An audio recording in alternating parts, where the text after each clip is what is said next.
Dr. Jennifer Gaudiani. Today I'm taping myself, and taping's a really old word for what I'm actually doing with my iPhone, reading from my conclusion of the book. Sick enough. This is part 3 of reading sections from the conclusion.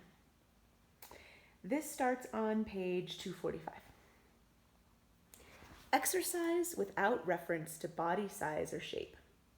For as long as I can remember, when my daughters asked me why I wanted to go for a walk or exercise, I'd say, so mommy can stay strong to play with you.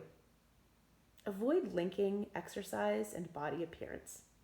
This gives your children whose main exercise may be play, or who may be serious athletes at a young age, permission to occupy their diverse bodies without judgment.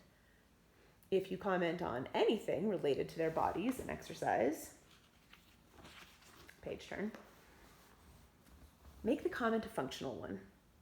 I can see how much faster you're running now, or your balance has really improved, or wow, you looked strong out there. Answer questions with questions. When your 4-year-old gleefully observes, "Mommy's big tummy," while cuddling, or your 8-year-old asks you the question, "Mom, am I fat?" Or, "Dad, are you fat?" First, take a deep breath. The adult brain may jump to all sorts of conclusions learned from years of citizenship in a biased society.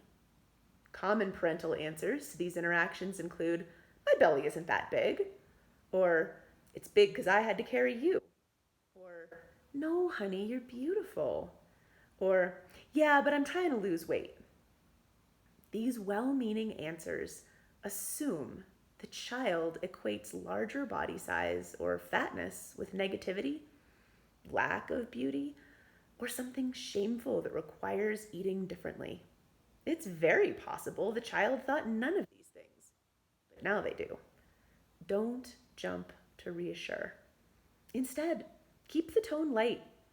And in the first scenario, remember how much bigger an adult truly looks to a child.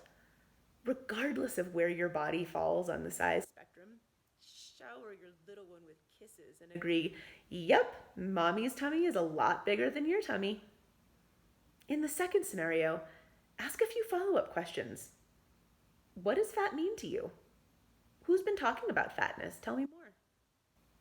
Allow your child to share what's on their mind so that you can be responsive to the question without imposing your own biases.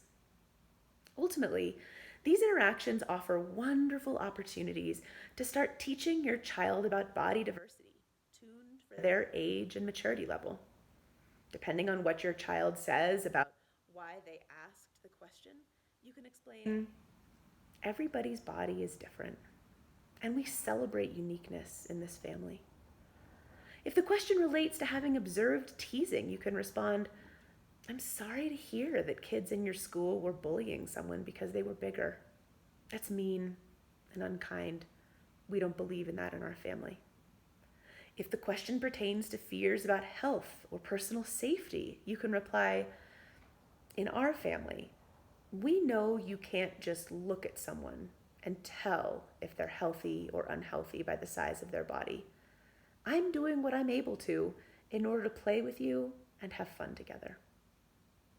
When you consider how much your own parents' opinions on weight and size still stick with you to this day, for better or for worse, you realize how these positive messages can really make a difference. Thank you so much for joining me today. I'll see you again soon. Take good, tender care of yourself.